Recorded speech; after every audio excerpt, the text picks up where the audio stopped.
कहते हैं ना, काल करे सो आज कर, आज करे सो अब, पल में प्रलय होएगी, बहुरी करेगा कब। अमेरिका ने नेतन्याहू के साथ मुलाकात के बाद ऐसी बात कह दी है जिसके बाद हड़कंप सा मच गया है। जानेंगे, अब गाजा पर कब्जा करने का सीधे सीधे अमेरिका ने ऐलान कर दिया है और हमास के लिए टेंशन वाली बात है। हालांकि हमास को लेकर पाकिस्तान की प्लानिंग कुछ और थी, पर अब हमास अपने ही घर में गिर गया है।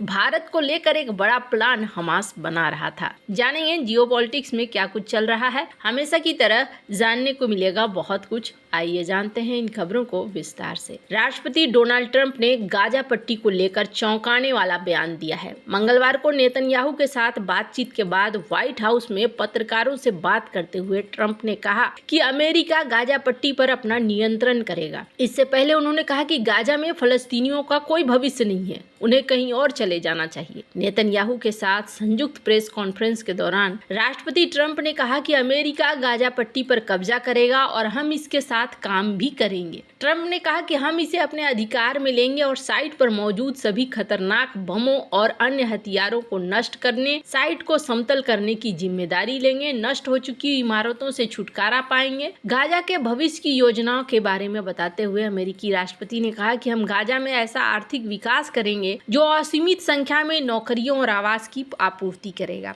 अमेरिकी राष्ट्रपति ने कहा कि गाजा एक अंतर्राष्ट्रीय क्षेत्र होगा। ट्रंप ने आगे कहा कि अमेरिका द्वारा पुनर्निर्माण पूरा करने के बाद दुनिया भर के लोग गाजा में रहेंगे। उन्होंने कहा कि फलस्तीनी उनमें से हो सकते हैं। ये पूछे जाने पर कि क्या वह गाजा में सुरक्षा शून्य को भरने के लिए अमेरिकी सैनिकों को भेजने के लिए तैयार हैं, ट्रंप ने इससे इनकार नहीं किया। उन्होंने कहा, जहां तक गाजा का सवाल है, हम वही करेंगे जो जरूरी होगा। अगर ये जरूरी होगा तो हम ऐसा करेंगे। हम उसे हिस्से पर कब्जा करने जा रहे हैं जिन्हें हम विकसित करने जा रहे हैं। उन्होंने एक बार फिर दोहराया कि फलस्तीनियों को गाजा के नरक के गड्ढे से निकाल दिया जाना चाहिए, लेकिन इस बार उन्होंने पहले से तैयार टिप्पणियों को पढ़ते हुए बयान दिया, जिससे संकेत मिलता है कि यह प्रशासन की आधिकारिक नीति बन गई है, न कि अचानक लिया गया विचार। ट्रंप ने कहा कि गाजा को एक ही लोगों के पुनर्निर्माण और कब्जे की प्रक्रिया से नहीं गुजरना चाहिए। उन्होंने कहा कि गाजा की आबादी को इंसानी दिल रखने वाले देशों में स्थानांतरित किया जाना चाहिए और दावा किया गया कि कई लोग हैं जो ऐसा करना चाहते हैं। नेतन्याहू से मुलाकात के कुछ समय पहले ट्रंप ने सुझाव दिया कि गाजा के लोग मध्य पूर्व में एक या अधिक देशों द्वारा प्रदान किए गए नए स्थान पर चले जाएं। उन्होंने कहा कि मेरा मतलब है कि वे वहां इसलिए हैं क्योंकि उनके पास कोई विकल्प नहीं है। उनके पास क्या है? ये अभी मलबे का एक बड़ा ढेर है। स्क्रीन पर इस वीडियो को देखिए, जिस वीडियो में डोनाल्ड ट्रंप ये कहते हुए दिख रहे हैं।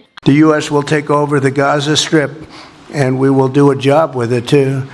We'll own it and be responsible for dismantling all of the dangerous unexploded bombs and other weapons on the site, level the site and get rid of the destroyed buildings, level it out, create an economic development that will supply unlimited numbers of jobs and housing for the people of the area. Do a real job, do something different. Just can't go back. If you go back, it's going to end up the same way it has for 100 years. आज सुबह सुबह Donald Trump ने ये कह के एकदम से हड़कंप सा मचा दिया है। किसी ने नहीं सोचा होगा कि इस तरीके की बात डोनाल्ड ट्रंप कह सकते हैं।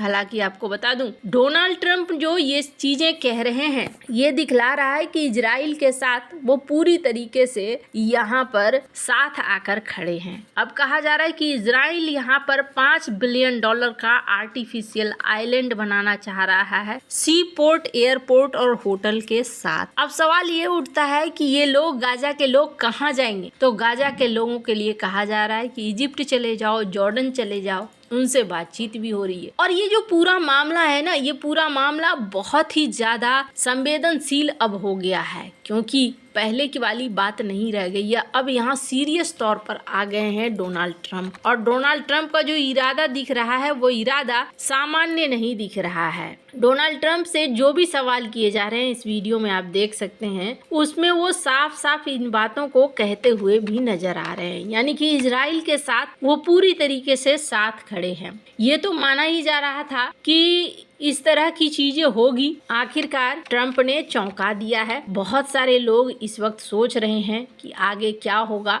आपको बता दूं, ट्रंप को इजराइल में बहुत ज्यादा पसंद किया जाता है और इसका बहुत बड़ा उदाहरण देखिए। ट्रंप हाइट इस नाम का एक जगह है जो इजरायली ऑक्यूपाइड गोलन हाइट्स में बनाया गया है डोनाल्ड ट्रंप के ऑनर में। तो इससे आप समझ सकते हैं कि ये कितना ज़्यादा महत्वपूर्ण है और डोनाल्ड ट्रंप ने उसी तरीके से दिखला भी दिया। जो लोग ये सोच रहे थे कि हमास यहाँ पर जीत गया है, हमास के लिए अभी बहुत बड़ी मुश्किल खड़ी हो गई है। और दूसरी चीज, ये जो हमास है ना, इस हमास के साथ समस्या क्या है, हमास अब वहाँ से निकलकर उनको न्योता दिया जा रहा था भारत में आने के लिए कि भारत में पीओके एरिया में आए। तो फिलहाल के लिए भारत के ऊपर से एक बड़ा खतरा यहाँ पर टलता हुआ दिख रहा है और भारत का खतरा ऐसे दिख रहा है टलता हुआ कि हमास अब अपना अस्तित्व बचाने के लिए ही यहाँ मुश्किल में फंस जाएगा। हालांकि आपको बता दूं,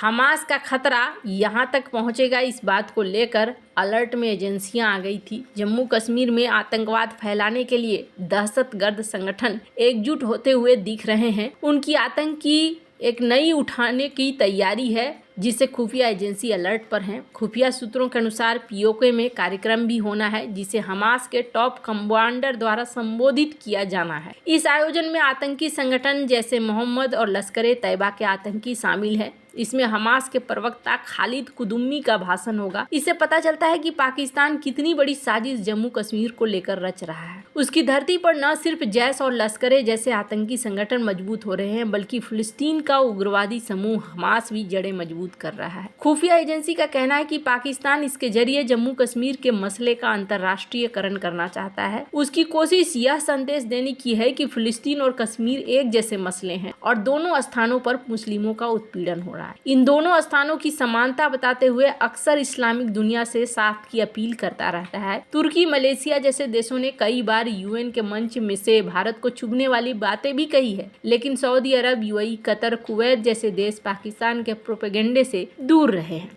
तो यहाँ पर एक चीज जो दिख रहा है कि पीओके में होने वाले आयोजन को अल अक्सा फ्लड के बैनर तले कराया जाएगा। इसी नाम से उस ऑपरेशन को अंजाम दिया गया था जिसके तहत 7 अक्टूबर 2023 को इजराइल में आतंकी हमला हुआ। उस हमले में करीब 700 लोग मारे गए थे और सैकड़ों लोगों को हमास ने कैद कर लिया था। दरअसल अल अक्सा यरूशलेम में स्थित एक मस्जिद है जिस पर मुस्लिम और यहूदी दोनों दावा करते हैं। उसके नाम से चले ऑपरेशन के बैनर तले पीओके में आयोजन होना एक खतरनाक संकेत है। इसके माध्यम से आतंकी संगठन मुस्लिम उम्मा की एकता का संदेश देना चाहते थे, पर यहाँ पर डोनाल्ड ट्रंप ने एक बड़ा खेल कर दिया है। अब उनके लिए ही अस्तित्व की समस्या आ गई। पर भारत को भी यहाँ पर बहुत होशियार रहना होगा और होशियार रहते हुए भारत को अपने बॉर्डर के इलाके में एक्टिव रहना होगा। वैसे तो जिस तरीके के अभी हालात बने हुए हैं उस हिसाब से लगता नहीं है कि हमास एक बार फिर से खड़ा हो पाएगा इतनी जल्दी, लेकिन अगर यहाँ पर कोशिश हो रही है तो कोशिश को पहले से ही रोकने की तैयारी होनी चाहिए। हमास के बारे में एक खास बात ये भी है कि हमास को लेकर भारत कभी कड़े शब्दों का इस्तेमाल क्यों नहीं करता। तो इसके पीछे कारण ये भी है कि कहीं न कहीं रूस और हमास के कनेक्शन उजागर होते हैं। रूस और हमास के प्रतिनिधियों के बीच में मुलाकात भी होती है, जिस वजह से भी ऐसा माना जाता है कि भारत इस मामले को लेकर बहुत ज्यादा नहीं कहता है। वैसे आपको क्या लगता है, इन सब मामले में आपकी क्या राय है, कमेंट कर जरूर बताएं। जल्द मिलते हैं अगले वीडियो में नई खबर के साथ।